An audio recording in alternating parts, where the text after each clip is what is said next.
दोपहर का समय, बाहर चिलचिलाती धूप था, लेकिन माधव के घर के आंगन में एक भारी सन्नाटा पसरा हुआ था। पार्वती अपनी हाथ में पानी का लोटा लिए दहलीज पर खड़ी थी। उसकी नजरें गेट की तरफ टिकी थीं। तभी माधव अंदर आता है और उसके पीछे एक महिला थी, सुमित्रा, जिसने अपना चेहरा पल्लू से आधा ढका हुआ था। ये नजारा देख पार्वती तिलमिला उठी। ये तुम किसे ले आए हो माधव? और ये किसके कपड़े पहने हुए हैं? इसे अंदर ले चलो पार्वती। बाहर गांव वालों की नजरें इस पर ऐसे पड़ रही थी जैसे कोई तमाशा हो। इसके पति के देहांत के बाद इसके घर वालों ने इसे निकाल दिया है। इसे कहीं ठिकाना नहीं मिला। माधव से इतना सुनते ही पार्वती की हाथी से लोटा छूटकर नीचे गिर जाता है। तो क्या हमारा घर धर्मशाला है? तुमने एक बार भी नहीं सोचा गांव वाले क्या कहेंगे? एक पराई औरत को यूं ही घर की दहलीज के अंदर ले आए और मुझे बताना भी जरूरी नहीं समझा? इतने सालों से मैं इस घर को संभाल रही हूँ। क्या अब मेरी कोई जगह, कोई इज्जत ही नहीं बची? तो क्या मैं उसे मरते हुए देखता? वो भी एक औरत है। क्या इंसानियत मर गई है इस गांव में? और मुझे पता है तुम क्या सोच रही हो, पर मैं जो कर रहा हूँ वो सिर्फ धर्म के नाते कर रहा हूँ। उन दोनों की बात सुनकर सुमित्रा रोते हुए बोली, दीदी, मुझे माफ कर दीजिए। मैं जानती हूँ कि मैं इस घर पर बोझ हूँ। अगर आप कहें तो मैं अभी चली जाती हूँ, पर बाहर उस भीड़ ने मेरा जीना दुभर कर दिया है। तभी पीछे से रामदीन की लाठी की आवाज सुनाई देती थी। रामदीन बरामदे में आकर खड़े हो जाते हैं। ये क्या हो रहा है इस घर में माधव? ये लड़की कौन है? और पार्वती, तू खड़ी खड़ी क्या देख रही है? इस लड़की को घर के अंदर लाने की हिम्मत कैसे हुई तेरी? पिताजी, ये लड़की बेसहारा है। मैंने इसे सड़क पर भटकते देखा। कोई और सहारा नहीं था इसके पास। सहारा? गांव में और भी घर है माधव। तूने इसे अपनी दहलीज पर क्यों खड़ा किया? तुझे पता है ना कि लोग क्या बात बनाएंगे। कल तक जो लोग तुझे इज्जत से देखते थे, कल वो उंगलियां उठाएंगे। रात का समय, माधव के घर के भीतर सन्नाटा था। आंगन में दिया जल रही थी, लेकिन उसकी लौ हवा की झोंकों से बार बार बुझने को बेताब है। पार्वती रसोई में थी, लेकिन उसके भीतर की बेचैनी खुद से बुदबुदाते हुए साफ साफ बयां कर रही थी। मैंने कभी सोचा भी नहीं था कि एक दिन मुझे अपने घर में ही किसी और के लिए रोटी सेकनी पड़ेगी। क्या मैं इतनी बेबस हो गई हूँ? तभी सुमित्रा कमरे की दहलीज पर आकर खड़ी हो जाती है। वो बहुत धीरे से हिचकती हुई अंदर आती है और कहती है, दीदी, क्या मैं आपकी कुछ मदद कर दूं? आपको अकेले बहुत काम है और मेरी वजह से आप पहले ही बहुत परेशान हैं। सुमित्रा की आवाज सुनकर पार्वती तेजी से मुड़ती है। उसकी आंखों में एक पल के लिए आग सी जलती है, फिर वो खुद को संभाल लेती है। मदद? सुमित्रा, मैं तुमसे लड़ना नहीं चाहती, लेकिन ये भी मत समझो कि मैं सब कुछ चुपचाप सह लूंगी। ये घर मेरी मेहनत से बना है, ईंट ईंट जोड़कर। तुम यहाँ मेहमान हो, बस एक मेहमान। मैं जानती हूँ दीदी, आपका अधिकार है इस घर पर। मैं तो बस उस इंसान की एहसानमंद हूँ जिसने मुझे उस नरक से निकाला। मुझे कोई हक नहीं चाहिए, बस 2 वक्त की रोटी और थोड़ा सा सिर पर साया चाहिए। अरे वाह, हक मांगने की बात अभी से करने लगी। ये तो वक्त बताएगा कि किसका क्या हक है। तभी माधव आंगन में आता है। अभी तक तुम दोनों जाग रही हो? पार्वती, सुमित्रा को खाना दे दिया? मिल जाएगा उसे खाना। इस घर में कोई भूखा नहीं सोता, चाहे घर में आग ही क्यों न लगी हो। पार्वती, तुम समझ क्यों नहीं रही? कल शायद मेरे ऊपर पंचायत बैठेगी। मुझे पता है वो लोग मुझे परेशान करेंगे, लेकिन मैंने जो किया वो इंसानियत के नाते किया। क्या तुम मेरा साथ नहीं दोगी? साथ तो मैं तब भी देती जब तुम सच बताते। तुमने इसे अंदर लाकर मुझसे झूठ बोला माधव। क्या मैं इतनी पराई थी तुम्हारे लिए कि तुम मुझसे बात नहीं कर सकते थे? मैं डरा हुआ था पार्वती। मुझे पता था कि तुम मुझे जाने नहीं दोगी। मुझे लगा कि अगर इसे लेकर सीधा घर आ जाऊंगा तो स्थिति संभल जाएगी, पर मैंने शायद सब खराब कर दिया।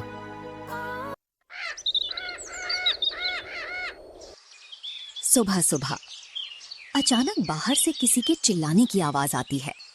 माधव, अरे ओ माधव! माधव घर से बाहर आता है। पार्वती दरवाजे के पास आकर खड़ी हो जाती है। सुमित्रा एक कोने में दुबक कर बैठ जाती है। उसका दिल जोर जोर से धड़क रहा था। माधव, पंचायत का बुलावा आया है, जल्दी चल। माधव लाचारी में पार्वती की ओर देखते हुए बोला।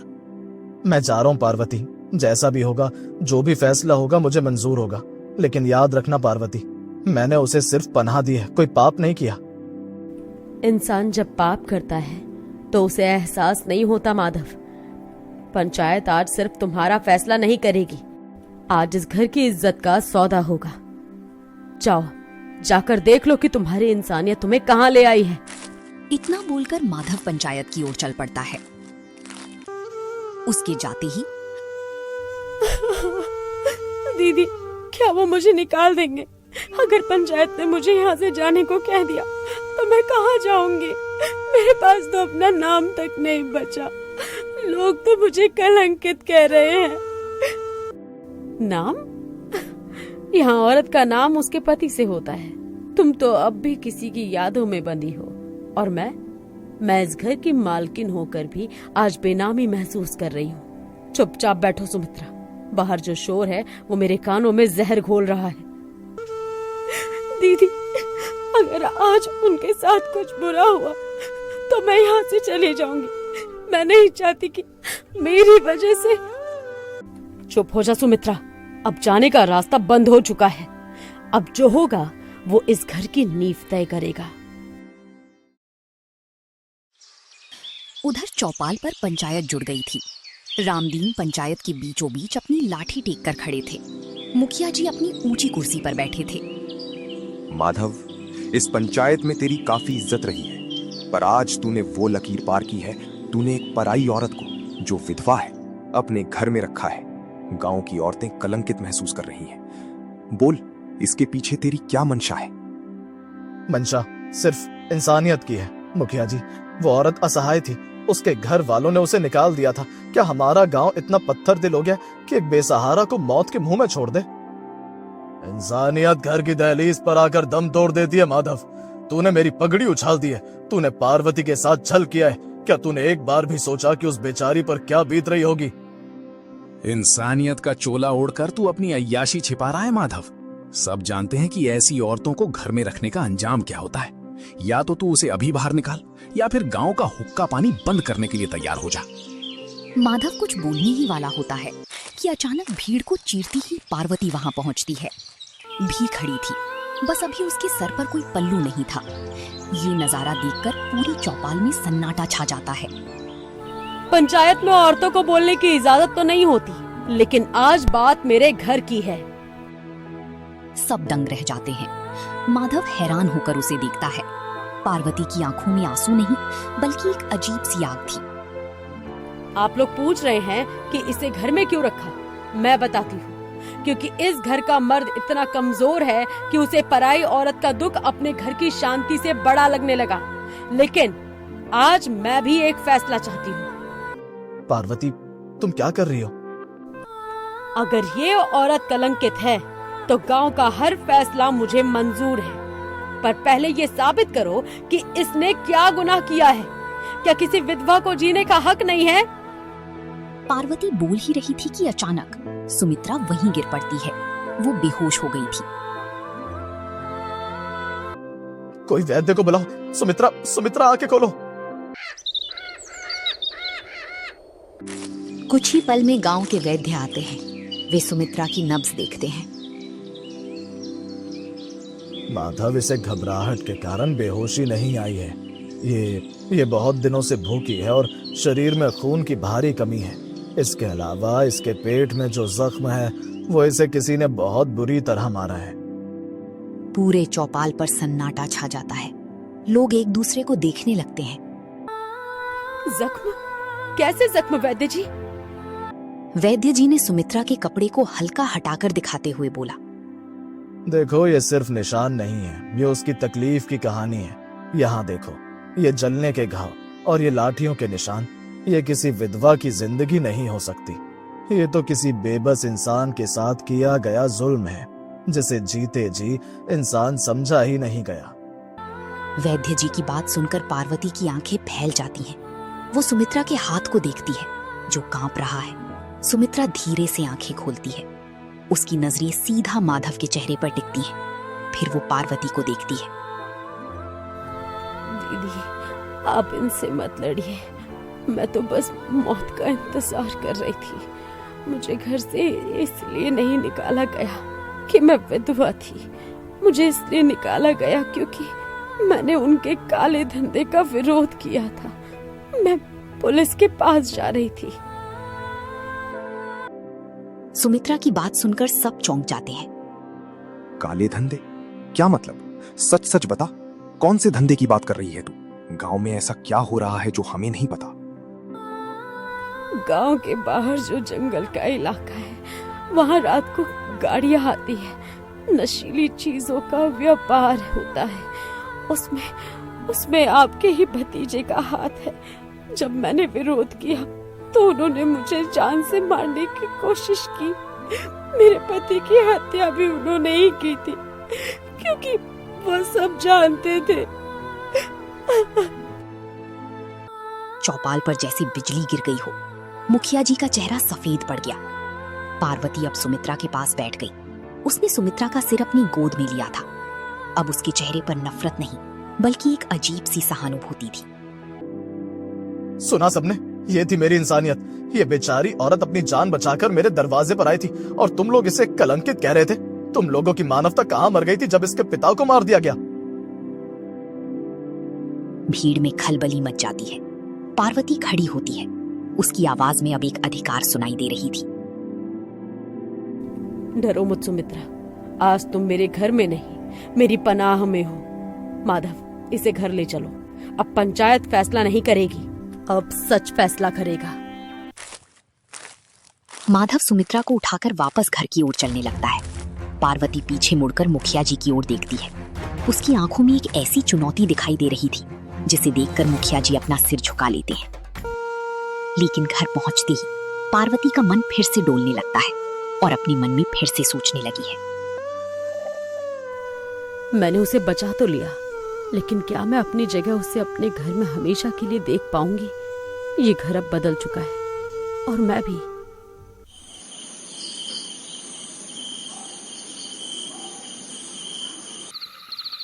रात का समय। घर के अंदर एक अजीब सा तनाव था। माधव सुमित्रा को दूसरे कमरे में लिटाकर बाहर आता है।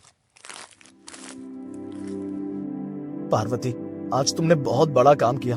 मुझे उम्मीद नहीं थी कि तुम पंचायत के सामने ऐसे खड़ी हो जाओगी। मैंने वो नहीं किया जो तुम समझ रहे हो माधव। मैंने तो सिर्फ एक औरत का फर्ज निभाया। अब जो सच बाहर आया है, उसके बाद तो गांव में रहना ही दुभर हो जाएगा। तुम जानते हो ना, मुखिया जी के भतीजे अब चुप नहीं बैठेंगे।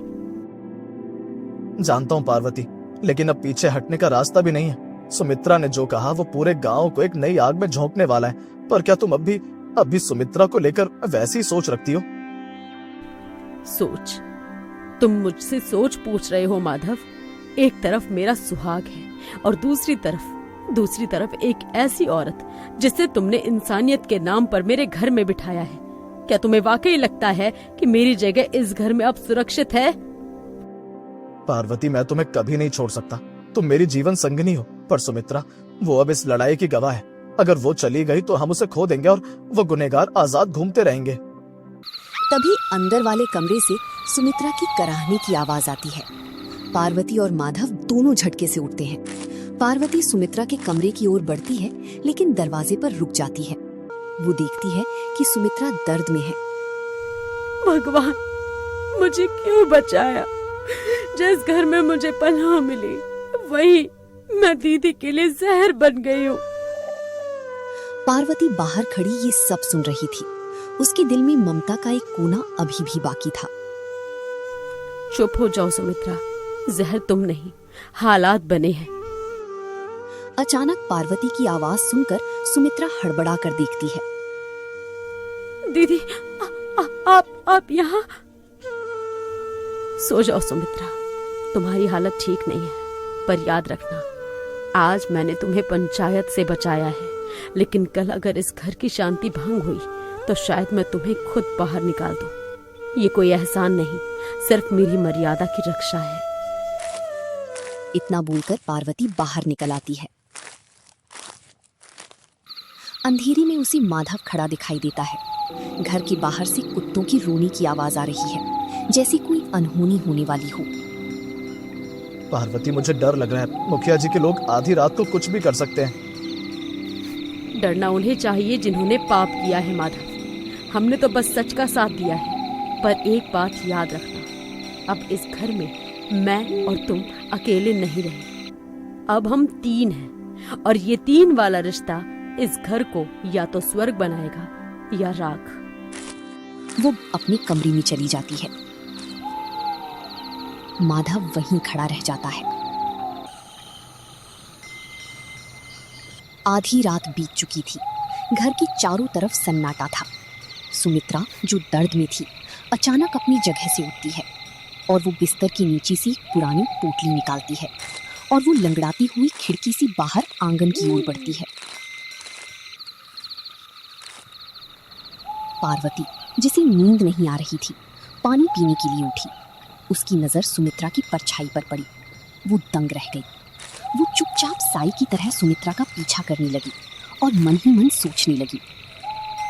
इतनी रात को सुमित्रा बाहर क्यों जा रही है? वो तो चल भी नहीं पा रही थी। और अब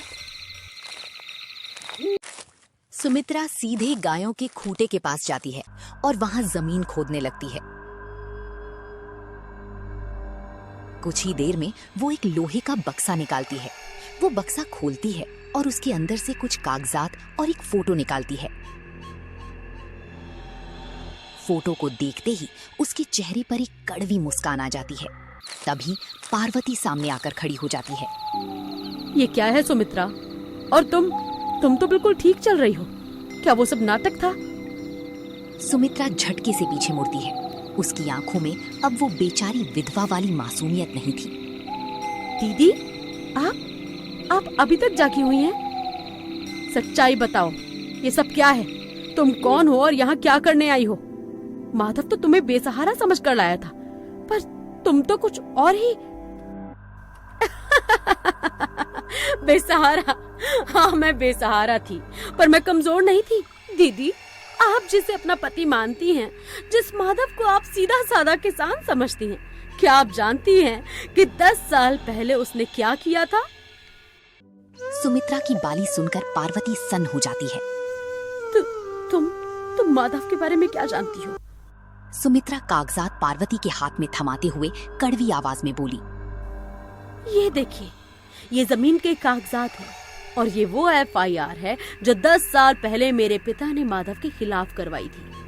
आपके पति माधव ने सिर्फ मेरे पिता की जमीन नहीं हड़पी थी, बल्कि उन्हें घर से बेदखल कर दिया था, जिसके सदमे में मेरी माँ की मौत हो गई थी। पार्वती कागजात देखते ही उसके हाथ कांपने लगते हैं और वो जमीन पर बैठ जाती है। नहीं, ये झूठ है। माधव ऐसा नहीं कर सकता। वो तो भगवान को मानने वाला इंसान है। भगवान? दीदी, आपका पति एक दरिंदा है। मैं यहाँ पनाह लेने नहीं, बदला लेने आई थी। और आप जिसे अपनी सौतन समझ रही हैं, वो असल में आपकी बर्बादी का सबब है। कल मुखिया जी के लोग नहीं, बल्कि मैं ही इस घर की तबाही का ऐलान करूंगी। माधव ने जो किया, उसका अंत आज यही होगा। तभी माधव भी वहां पहुंचा। पार्वती, तुम यहाँ क्या कर रही हो? सुमित्रा, तुम यहाँ कैसे? पार्वती खड़ी होती है। उसके हाथ में वो कागजात था। उसकी आंखों में अब आंसू नहीं, बल्कि एक गहरी नफरत थी। वो माधव की ओर देखती है, फिर सुमित्रा की ओर। एक तरफ उसका 10 साल का साथ है और दूसरी तरफ एक बड़ा काला सच। सच बताओ माधव, क्या ये कागज सच है? क्या तुमने इसके पिता की बर्बादी पर अपना ये घर खड़ा किया है? पार्वती की बात सुनकर माधव के चेहरे का रंग उड़ जाता है। उसके हाथ से लालटेन छूटकर जमीन पर गिरती है। पार्वती, तुम ये सब कहाँ से लाई? ये पुरानी बातें, इनका आज से कोई मतलब नहीं है। कोई मतलब नहीं है। तुमने मेरे साथ 10 साल तक एक झूठ की छत के नीचे जिंदगी काटी माधव। तुमने मुझे एक ऐसे इंसान के साथ रखा जिसके हाथ किसी की बर्बादी के खून से रंगे थे। क्या मैं तुम्हारी पत्नी नहीं, सिर्फ तुम्हारा एक ढाल थी? ढाल नहीं दीदी, आप तो सिर्फ एक मोहरा थी, है ना माधव? तुम जानते थे कि जिस दिन मैं वापस आऊंगी मेरा पहला निशाना तुम ही होगे। सुमित्रा के इतना कहते ही माधव गुस्से में आपा खोते हुए सुमित्रा का गला पकड़ने के लिए झपटता है। तूने मुझे ठगा है सुमित्रा। मैंने तुझे दया दिखाई थी और तू मेरी जिंदगी बर्बाद करने आ गई। माधव उसे धक्का देता है, लेकिन पार्वती बीच में आ जाती है। वो माधव को इतनी जोर से धक्का देती है कि वो खूंटे से टकराकर गिर जाता है। हाथ मत लगाना उसे। आज के बाद तुम इस घर के मालिक नहीं रहे। तुम एक मुजरिम हो। तुम्हारे इस घर की हर एक ईंट, हर एक अनाज का दाना उसी परिवार का है जिसे तुमने सड़कों पर धकेला था। पार्वती मेरी बात सुनो, वो वक्त बहुत बुरा था। मेरे पास कोई रास्ता नहीं था। मैं कर्ज में डूबा था। मैं पागल हो गया था उस वक्त। मैंने सब कुछ बदल दिया। मैंने तुम्हें कभी कोई कमी नहीं होने दी। कभी? तुमने मुझे सब कुछ दिया सिवाय सच के। जो इंसान सच का सामना नहीं कर सकता वो प्यार करेगा? तभी बाहर से शोर सुनाई देता है। गांव वालों की मशालों की रोशनी दीवार पर नाच रही है। मुखिया जी और उनका भतीजा कुछ आदमियों के साथ घर के दरवाजे को लात मार रहे हैं। माधव, बाहर निकल। हमें पता चल गया है कि तूने इस औरत को क्यों छुपा रखा था। ये तेरे अतीत का राज खोल चुकी है। निकल बाहर। आज तेरी इंसानियत का नाटक खत्म करते हैं। माधव खड़ा होता है। उसके चेहरे पर अब एक अजीब सी शांति है। उसने अपनी हार स्वीकार कर ली है। शायद यही सजा थी मेरी। मैं भागता रहा पर अतीत कभी नहीं छोड़ता। पार्वती, अगर मैं आज ना रहूं तो इस घर को बेचना मत। इसे उस परिवार को सौंप देना जिसका मैंने हक मारा है। पार्वती कुछ नहीं कहती, सिर्फ एक पत्थर की मूर्ति की तरह खड़ी रहती है।